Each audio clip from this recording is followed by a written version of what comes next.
बिस्मिल्लाहिर्रहमानिर्रहीम। अस्सलाम वालेकुम नाज़रीन, आप यूट्यूब चैनल देख रहे हैं। मैं इमरान खान हूँ। 30 तारीख़ है नवंबर की और सुबह के वक्त आप ये वीलॉग देख रहे हैं। पाकिस्तान टाइम के मुताबिक लगभग 8-9 बजे का टाइम है जब आप ये वीलॉग देख रहे होंगे। इमरान खान साहब के बारे में मैंने पिछले वीलॉग में आपसे कहा था कुछ खदशात हैं जिनका मैं इजहार करूँगा, मैं आपको बताऊँगा। पाकिस्तान तहरीक इंसाफ के कुछ लोगों ने रब्ता किया है और कुछ ऐसे लोग हैं जो सिस्टम के अंदर उठते बैठते हैं। उन्होंने कहा कि जी 2 चीज़ों का खदशा है। अच्छा, इसको कंफर्म नहीं किया जा सकता खबर को, लेकिन हालात वाक़यात ये बता रहे हैं कि ये सिस्टम कुछ भी कर सकता है। वजह यह है कि अगर स्ट्रेट बुलेट चलाई जा सकती है, डायरेक्ट गोली मारी जा सकती है, तो कुछ भी किया जा सकता है। अब जो मैं इमरान खान साहब के खदशात पे बाद में आता हूँ, लेकिन मैं आपको ये बता दूँ कि जो अब मनाजिर और वीडियो सामने आ रही हैं वक्त गुजरने के साथ साथ, वो दिल दहला देने वाली हैं। जिस तरह अस्पताल के फर्श के ऊपर पड़े हुए हैं लोग, जिस तरह वहाँ पे साइडों पे यानी बेड मौजूद नहीं थे और इतनी बड़ी तादाद में ज़ख्मी पहुँचे थे जिनको बुलेट इंजरी थी, यानी उन्हें रियल बुलेट्स लगी हुई थी, गोलियाँ लगी हुई थी। और ये लोग जो वहाँ पहुँचे अस्पताल में, इनकी गोलियाँ डॉक्टर ने निकाली हैं, सर्जरीज की हैं, डॉक्टर ने बाकायदा इंटरव्यू करके बताया है। अब ये जो अब मनाजिर आ रहे हैं वक्त गुजरने के साथ साथ, जैसे जैसे लोग अपने मोबाइल के अंदर वीडियोज़ निकाल रहे हैं, वैसे वैसे जो है वो सूरत हाल कितनी गंभीर थी उसका अंदाज़ा हो रहा है। पूरी दुनिया में इसके लिए आवाज़ उठ रही है। बरतानिया की पार्लियामेंट में इसके लिए आवाज़ उठी है। बरतानवी वज़ीर ख़ारजा का इसके ऊपर बड़ा कंसर्न और उनका एक स्टेटमेंट भी आया है जो पाकिस्तान में हुआ, स्पेशली जो सहाफ़ियों को अगवा किया जा रहा है, मुतीउल्लाह जान को और शाकिर इवान साहब को। ये बड़ा अफसोसनाक वाक़या है। यानी वहाँ बरतानिया में भी इस पर आवाज़ उठी, ऑस्ट्रेलिया में भी इस पर आवाज़ उठी, अमेरिका में भी इस पर आवाज़ उठ रही है। और गायबाना नमाज जनाजा अमेरिका के मुख्तलिफ शहरों में और बरतानिया में भी आज के दिन के लिए अनाउंसमेंट किया गया है और मुख्तलिफ ममालिक में गायबाना नमाज जनाजा पाकिस्तानी शहदा की अदा की जा रही है। इमरान खान साहब के हवाले से जो 2 शुबहात हैं, नंबर 1, उनसे मुलाकात नहीं करने दी जा रही। कुछ लोगों का ये मानना है कि इमरान खान साहब को जेल से कहीं गायब किया गया है या इमरान खान साहब को किसी मखसूस हिस्से में ले जाया गया है और वहाँ पे उनके ऊपर सख्ती की जा रही है या उनको परेशान किया जा रहा है। एक तो नैरेटिव ये है और लोग ये कह रहे हैं कि अब कोई अनाउंसमेंट शायद ऐसी आ सकती है कि इमरान खान साहब का ट्रायल कहीं पे मिलिट्री ट्रायल होगा या कोई और चीज़ होगी। देखिए, इन चीज़ों को चैलेंज किया जा सकता था सुप्रीम कोर्ट ऑफ पाकिस्तान में, लेकिन अब आप चैलेंज कैसे करेंगे? वहाँ पे तो एक आईनी बेंच बन चुका है। तो जब सुप्रीम कोर्ट ऑफ पाकिस्तान में एक आईनी बेंच है और वो जो आईनी बेंच है वो हुकूमत की मंशा के मुताबिक है, यानी पीपल्स पार्टी ने, नून लीग ने और MQM ने मिलकर वो अपनी मर्जी के जजेस का बेंच बनाया है। वो चीफ जस्टिस भी अपना लाए हैं, उन्होंने बेंच भी अपनी मर्जी का बनाया है। तो वहाँ पे कैसे मुमकिन है कि इमरान खान साहब को इंसाफ मिले? अगर पाकिस्तान तरीके इंसाफ पे फ़र्ज़ करें पाबंदी लग जाती है या गवर्नर राज लग जाता है या इमरान खान साहब को जो है वो मिलिट्री कोर्ट में भेज दिया जाता है, फौज की कस्टडी में दे दिया जाता है, तो ऐसी सूरत में ये मामला आईनी अदालत में जाएगा। आईनी अदालत को पूरी तरह से हुकूमत के कंट्रोल में है, तो वहाँ पर पाकिस्तान तरीके इंसाफ के लिए किसी किस्म का भी रिलीफ नहीं मिलेगा। लेकिन क्या हुकूमत ये कर सकेगी? ये एक बड़ा सवाल है, क्योंकि अवाम की ताकत अभी भी इमरान खान के पीछे खड़ी है और बैनुल-अक़वामी सतह पे तमाम तंजीमें जितनी भी हैं ह्यूमन राइट्स की, या जितने भी लोग ह्यूमन राइट्स के लिए बात करते हैं, आज़ादी इज़हार राय के लिए, रूल ऑफ लॉ के लिए बात करते हैं, जमहूरियत के लिए बात करते हैं, वो सारे इस वक्त इमरान खान को सपोर्ट कर रहे हैं। दूसरी एक और जो शुबा है जिसका इजहार किया जा रहा है वो ये है कि इमरान खान साहब की जान को खतरा है। किसी लेवल के ऊपर यह कहा गया कि एक असेसमेंट की गई है कि अगर इमरान खान को कुछ हो जाता है तो पाकिस्तान में किस नौइयत का रिएक्शन होगा, ये किसी को अंदाज़ा भी नहीं है। ये जिन्होंने भी ये असेसमेंट की है, अगर की है, तो मैं उनको सिर्फ इस पर एक बात बता दूं कि आपको, मुझे और किसी को भी अंदाज़ा नहीं है कि फिर क्या होगा।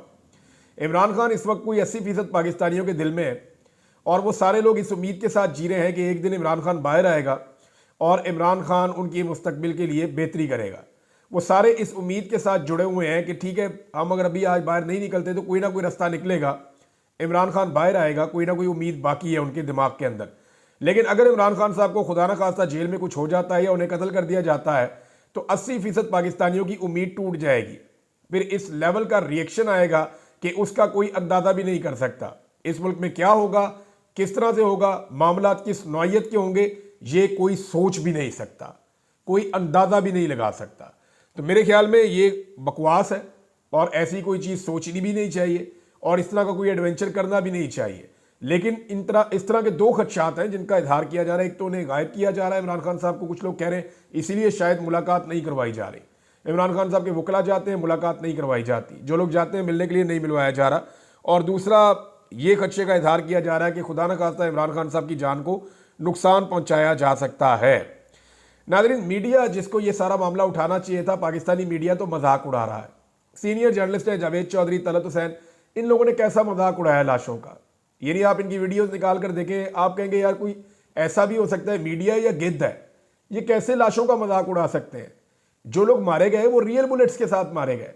अब तो ऐसी भी एक वीडियो आई, एक आदमी वीडियो बना रहा था और वीडियो बनाते बनाते अचानक उसके चेहरे के तासुरात बदल गए और वो शदीद तकलीफ में आ गया। उसने कहा जी मुझे गोली लग गई है। उसके बाद दूसरा इंटरव्यू उस आदमी का अस्पताल में से, वो उसमें बता रहा है कि जनाब 6-7 लाशें हैं। वो ये भी बता रहा है कि जी यहाँ पे हमारे बहुत सारे जख्मी हैं, और वो ये भी बता रहा है कि मुझे गोली लगी है। और उसके बाद उसने एक्सरे उठाकर दिखाया कि ये देखें मेरे जिस्म में गोली मौजूद है, और वो गोली दिखाई दे रही थी।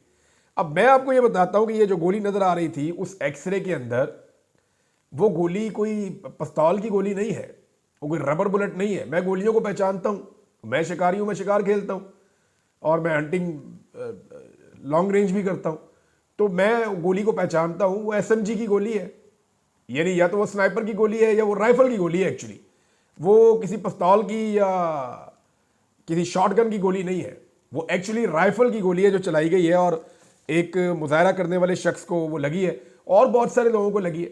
डॉक्टर्स कह रहे हैं हमने इतनी सर्जरीज कभी अपनी ज़िंदगी में नहीं की जितनी हमने उस रात में की है। अभी तक सूरत हाल ये है कि अस्पताल के बाहर रेंजर्स वाले तैनात हैं। सवाल ये पैदा होता है कि पाकिस्तान तहरीक इंसाफ के एहतजाज करने वाले चले गए। सवाल ये पैदा होता है कि वहाँ पे अब कोई मौजूद भी नहीं है। सवाल ये पैदा होता है कि इस अस्पताल के बाहर कभी भी ऐसा नहीं हुआ, दहशतगर्दी के वाक़यात के बाद भी अस्पतालों के बाहर इस तरह से रेंजर्स को, पुलिस को तैनात नहीं किया गया। लेकिन यहाँ पे रेंजर्स को तैनात किया गया अस्पताल के बाहर। ये सवालात इंटरनेशनल मीडिया उठा रहा है कि ऐसा क्यों करना पड़ रहा है, जबकि डॉक्टर्स ऑफ द रिकॉर्ड ये बता रहे हैं कि हमारे पास से यहाँ से रिकॉर्ड हुकूमत ले गई है, हमें लोगों का पोस्टमार्टम भी नहीं करने दिया गया।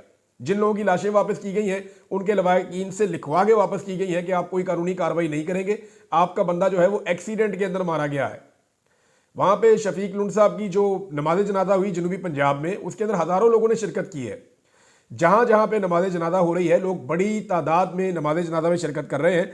पाकिस्तान तहरीक इंसाफ ने अब तक 12 अपने जो शहादतें हैं उनको कन्फर्म किया है, बाकायदा तस्वीर दे के, बाकायदा उनके नाम और उनके इलाकों के नाम बताकर, और उनकी वहाँ पे नमाज जनाजा भी हुई है। और तमाम नमाज जनाजा के अंदर पाकिस्तान तहरीक इंसाफ की मकामी क़यादत शामिल हुई है। और वहाँ के लोग जानते हैं कि ये शख्स डी चौक में एहतजाज के लिए गया था, अब इसकी लाश वापस आई है। हुकूमत जितना मर्जी झूठ बोल ले, लेकिन ये सच अब छुपा नहीं रह सकता। ये पूरी दुनिया को पता चल गया है कि इस्लामाबाद में उस रात क्या हुआ। मीडिया के सवालात जो अभी पूछे जा रहे हैं मीडिया पे, वो बहुत अजीब है। यानी मीडिया पूछ रहा है कि जनाब आप एहतजाज करने डी चौक क्यों गए? ये क्या सवाल हुआ भाई? कोई भी जा सकता है एहतजाज करने के लिए। और आपकी पार्टी के अंदर इख्तलाफ क्या हो रहा है? यानी कोई जाना चाहता, कोई नहीं जाना चाहता, तो एक्चुअली ऑर्डर किसका था? फिर ये फैसला किसका था डी चौक जाने का? ये सवालात मीडिया पूछ के टाइम ज़ाया कर रहा है, विक्टिम ब्लेमिंग कर रहा है। वो ये कह रहा है कि ना ये डी चौक जाते ना इन्हें गोली लगती। और भाई डी चौक कोई पहली दफा नहीं आया, ये क्या कोई नो गो एरिया हो गया? वो पुरअमन एहतजाज करने आ रहे थे, आप उन्हें गिरफ्तार कर लेते। गोली मारने का इख्तियार किसने दिया? पूरी दुनिया के किसी कानून में निहत्ते लोगों को गोली नहीं मारी जा सकती। हत्ता कि अगर किसी शख्स के पास हथियार है उसको भी गोली आप नहीं मार सकते जब तक कि वो आपके ऊपर गोली ना चलाए। किसी एक भी सरकारी आदमी को गोली नहीं लगी, या किसी एक भी जगह से ये रिपोर्ट नहीं हुआ मीडिया के जरिए से कि पीटीआई के लोगों के पास हथियार थे या वो हथियारों का इस्तेमाल कर रहे थे। जिसके हाथ में हथियार होता है उसको भी गोली नहीं मारी जा सकती, उसको वार्न किया जाता है, उसको गिरफ्तार किया जाता है। अगर वो गोली चलाए तो फिर उसके ऊपर गोली चलाई जाती है। ये इंटरनेशनली एक सेट पैटर्न है। लेकिन अब मीडिया के सवालात तो ये होने चाहिए थे कि जनाब गोली क्यों चलाई? सवालात तो ये होने चाहिए थे कि एहतजाज का पुरअमन हक जो है वो क्यों नहीं दिया गया? एहतजाज यानी सवालात तो ये होने चाहिए थे ना कि जनाब अब ये पूछते हैं कि गोली किसके हुक्म पर चली और गोली क्यों चली। ये है बड़ा सवाल जिसका जवाब कोई देना नहीं चाहता। अब कुछ नाम सामने आना शुरू हो गए हैं जो लापता हैं, लेकिन बहुत सारे लोगों के बारे में मालूम नहीं है। तारीख में कभी इतने बड़े पैमाने पर एक एहतजाज में से गिरफ्तारियां नहीं हुई। 4000 से ज्यादा लोगों का रिमांड ले लिया गया है। दहशतगर्दी के मुकदमात लोगों के ऊपर दर्ज किए गए हैं। अस्पतालों से और मुख्तलिफ जगहों से जो मजीद वीडियोज आ रही हैं वो परेशान कर देने वाली हैं। आलमी मीडिया ने बहुत सारी चीज़ें क्लियर कर दी हैं। पाकिस्तानी मीडिया की सूरत हाल मैंने आपको बता दी है। और तहरीक इंसाफ की क़यादत की ये सूरत हाल है कि ये इस्लामाबाद में कुछ लोग मौजूद हैं लेकिन अस्पताल जाने से कतरा रहे हैं। तहरीक इंसाफ की लीडरशिप को अस्पताल जाना चाहिए, डॉक्टर से मिलना चाहिए, वहां अगर कोई मरीज मौजूद है तो उनसे मिलना चाहिए। और जब तहरीक इंसाफ की लीडरशिप जाएगी अस्पताल में तो लाजमन उनके साथ इंटरनेशनल और नेशनल मीडिया भी जाएगा। फिर अगर उन्हें दरवाजे पर रोक दिया जाता है, रेंजर्स उनको रोक लेती है या उन्हें पुलिस रोक लेती है या उन्हें वहां से गिरफ्तार किया जाता है तो सुबह उनकी जमानत हो जाएगी। अस्पताल में जाना तो कोई बहुत बड़ा जुर्म नहीं है। तो अस्पताल जाना, अस्पताल की एडमिनिस्ट्रेशन से मिलना और वहां की सूरत हाल देखना, इसके लिए किसी किस्म की कोई एक्टिविटी पाकिस्तान तहरीक इंसाफ की क़यादत नहीं कर रही। ये उन्हें करना चाहिए और डाटा जितनी जल्दी हो वो फराहम करें कि हमारे कितने लोग जख्मी हैं, तहरीक इंसाफ बताए, ये बताए कि कितने लोग शहीद हुए हैं, ये बताए कि कितने लोग लापता हुए हैं, ये बताए कि कितने लोग गिरफ्तार हुए हैं और अब आगे स्ट्रेटेजी क्या है। इस हवाले से अली अमीन गंडापुर साहब ने एक स्टेटमेंट दिया, एक फजल रहमान साहब का भी है, दोनों मैं आपको बताता हूं। लेकिन वो जो नमाजी जो नमाज पढ़ रहा था कंटेनर के ऊपर, लोग उसका मजाक उड़ा रहे हैं कि तुम कंटेनर पे नमाज क्यों पढ़ रहे हो। तो मैं आपको एक वाकया सुनाता हूँ। ये साबिर शाकिर साहब ने पिछले दिनों एक ट्रैवल किया था, एक शहर से दूसरे शहर, वो ट्रेन पे जा रहे थे बरतानिया में। तो उन्होंने एक वाकया लिखा है। उन्होंने कहा जी कि आखिरी स्टेशन पर पहुंचने से 2 किलोमीटर पहले ट्रेन रुक गई और फिर वक्फे से ऐलान होना शुरू हो गए कि ट्रैक खाली नहीं है। तो जब नीचे उतर कर देखा तो एक आदमी अकेला एक पोस्टर पकड़ के ट्रैक के ऊपर बैठा हुआ था और वो ट्रैक खाली नहीं कर रहा था। फिर पुलिस एहलकार भी वहां पे मौजूद थे, सारे उसको मुनाते रहे, किसी ने उसको हाथ नहीं लगाया। मुज़ाकरात के नतीजे में 90 मिनट के बाद, 1.5 घंटे के बाद वो शख्स उठा और उसने ट्रैक खाली कर दिया और मुसाफिर को कुचला नहीं गया। यहां पे लोग कह रहे हैं कि वो कंटेनर के ऊपर नमाज क्यों पढ़ रहा था। और भाई नीचे आंसू गैस की शेलिंग थी, वो 35 फुट ऊपर गया, वहां जरा माहौल बेहतर था, उसने वहां नमाज नहीं इतली, कंटेनर खाली थे। जब कंटेनर खाली थे उसने नमाज नहीं इतली। उसके बाद जो है वो रेंजर्स वाले आ गए ड्यूरिंग उसकी नमाज, और जब रेंजर्स वाले आए तो उसके बाद बजाय इसके वो इंतजार करते कि नमाज पढ़ ले इसको, उसके बाद हम कहेंगे नीचे उतर भाई या इसको गिरफ्तार कर लेंगे, उसको धकेल के नीचे फेंक दिया। अब ये जो शख्स है इसका नाम है ताहिर अब्बास तारड़। इसके बाजू टूट गए हैं दोनों जी, इसको फ्रैक्चर हुए हैं, इसको और चोटें भी लगी हैं। ये मंडी बहाउद्दीन की तहसील फालिया से इसका ताल्लुक है। और चौधरी इम्तियाज साहब जो हैं, हाजी इम्तियाज चौधरी, जिन्होंने पंजाब में सबसे ज़्यादा वोट लिए हैं, जिन्हें अगवा भी किया गया था, जिनकी फैमिली को बहुत परेशान किया गया, उनकी एक बुजुर्ग वालदा की वीडियो भी आप देखते रहे हैं, इनके घरों को भी तोड़ा गया है। तो ये हाजी इम्तियाज चौधरी साहब का कारकुन है, उनके इलाके का है ये ताहिर अब्बास तारड़ उर्फ बाबा। और इसको जनाब इसके भाई की एक वीडियो आई है, इसके भाई का नाम है नवीद। अब नवीद जो है वो ताहिर का भाई है। नवीद ये स्टेटमेंट दे रहा है कि मेरा भाई और मेरे घर के दीगर लोग, उन्हें अगवा कर लिया गया है, उन्हें उठा लिया गया है और उनका कुछ अता पता नहीं है, उनसे रब्ता नहीं हो रहा। और उसकी वजह यह है कि ये जो वीडियो है नमाज पढ़ते हुए एक शहरी को ऊपर से नीचे फेंकने की, इसने बहुत इम्पैक्ट क्रिएट किया है और इसने बड़ी परेशानी पैदा कर दी है लॉ इन्फोर्समेंट के लिए। तो इसलिए इसको अगवा किया गया है ताकि इसका कोई स्टेटमेंट ना ले सके और ये मामला यहीं पे दब जाए। लेकिन मामला यहाँ कहाँ दबेगा, इसके अंदर उलमा को रद्द-ए-अमल देना चाहिए, उन्हें बताना चाहिए कि क्या नमाज पढ़ते हुए एक शख्स के साथ इस तरह का सलूक करना ये जायज़ है। मैं उम्मीद करता हूँ ताहिर अशरफी से कि वो बहुत बड़े आलिम दीन कहलाते हैं, तो वो ये कहें और बताएं कि एक नमाज पढ़ते हुए शख्स को इस तरह धक्का देकर ऊपर से नीचे फेंक देना, वो इसको जायज़ करार देते हैं। इस्लामी नजरियाती कौंसिल इसके ऊपर क्या मौक़िफ़ लेती है और मुफ्ती तकी उस्मानी साहब इसके बारे में क्या फरमाते हैं। नाज़रीन, ये जो कुछ भी हुआ इसकी असल कहानी क्या है, ज़रा इसको थोड़ा सा मैं आपको आज बिल्कुल सिंपल एक्सप्लेन कर देता हूँ। हुआ ये कि 2.5 साल पहले साजिश के ज़रिए इमरान खान साहब की हुकूमत गिरा दी गई। लोगों को बहुत गुस्सा आया, लोगों ने उस पर रद्द-ए-अमल दिया। फिर बड़ा लंबा अरसा इलेक्शन ही नहीं करवाए गए जानबूझकर, यानी जो ऐसी हुकूमत बनाई गई जो जाली हुकूमत थी, उसके बाद निगरान हुकूमतें आई तो फिर इलेक्शन ही नहीं करवा रहे थे। लोग भरते गए, बहुत परेशान हो गए। फिर ये हुआ कि पाकिस्तान तहरीक इंसाफ के हाथ पाँव बांध कर, उनसे इंतखाबी निशान छीन कर, उनके सारे बंदे उठा कर, यानी हर तरह का जो है वो जबर करके इलेक्शन करवाए गए और पाकिस्तान तहरीक इंसाफ ने क्लीन स्वीप कर दिया पूरे इलेक्शन में। इसके बावजूद फिर जाली फार्म 47 के ऊपर उनका मैंडेट छीन लिया गया। अब लोग अपना मैंडेट लेने के लिए वापस आए, लोगों ने तमाम दरवाजे खटखटाए, अदालतों में गए, हर जगह पे गए, ट्रिब्यूनल तब्दील कर दिए गए, रिटायर्ड जज लगा दिए गए, अदालत को ही बदल दिया गया, तमाम हथकंडे अपनाए गए। लेकिन इसके बावजूद जो हुकूमत आकर बैठी उसने डिलीवर भी नहीं किया। पाकिस्तान की माईशत पूरी तरह तबाह हो चुकी, पाकिस्तान के अंदर महंगाई अपने उरूज पर है। अब इन सारी चीज़ों को आप प्लस माइनस करें तो लोग गए खसारे में। अब वो लोग एहतजाज करने के लिए आते हैं और उन पर गोलियां चला दी जाती हैं। अब ये जो जुल्म और तशद्दुद पाकिस्तान में हो रहा है, ये गुज़िश्ता तकरीबन 2.5 साल से हो रहा है और 2.5 साल से अब तक पाकिस्तानियों ने सुख का सांस नहीं लिया। यहाँ अगवा बराए बयान होते हैं, यहाँ तशद्दुद किया जाता है, लाशें गिरती हैं, औरतों को और बच्चों को गिरफ्तार किया जाता है, लोगों को लापता किया जाता है, जबरी गुमशुदगियाँ होती हैं। एक मार्शल लॉ जैसी सूरत हाल है पाकिस्तान में। अप्रैल 2022 से लेकर अब तक लगभग 2.25 साल होने वाले, 2.5 साल से ऊपर हो गए हैं। चादर और चार दीवारी का तकद्दुस पामाल किया गया। पाकिस्तान की तारीख में सबसे ज़्यादा गिरफ्तारियां जो सियासी नौयत की हुई हैं वो इस दौर में हुई हैं। ये है जी सिंपल कहानी। ये सारी एपिसोड इसी के गिर्द घूम रही है कि इमरान खान को नहीं आने देना, हमने इमरान खान को नहीं आने देना, दुनिया इधर से उधर हो जाए। और अब तो डर दुगना हो गया। वजह यह है कि पहले तो इमरान खान साहब के पास एक शहीद था ना, वो उसका हर जगह नाम लेते थे, वो हर जगह कहते थे कि मेरा शहीद, वो हर जगह पे नाम लेते थे जिले शाह का कि ज्यादती हुई बहुत हमारे साथ। अब तो उनके कई लोगों को शहीद कर दिया गया है और अब तो इमरान खान का ये लोग सामना नहीं कर पाएंगे। और इमरान खान साहब किसी किस्म का कंप्रोमाइज करने के लिए फिलहाल अब तक तैयार नहीं है। गंडापुर साहब ने वफाकी हुकूमत के साथ जो है वो और फौज को, वफाकी हुकूमत को और इदारों को मुखातिब किया है अपनी असम्बली में खड़े होकर। उन्होंने कहा गवर्नर राज लगाना है तो लगा दो, इसके बाद तुम हमारे सूबे में नहीं रह सकोगे।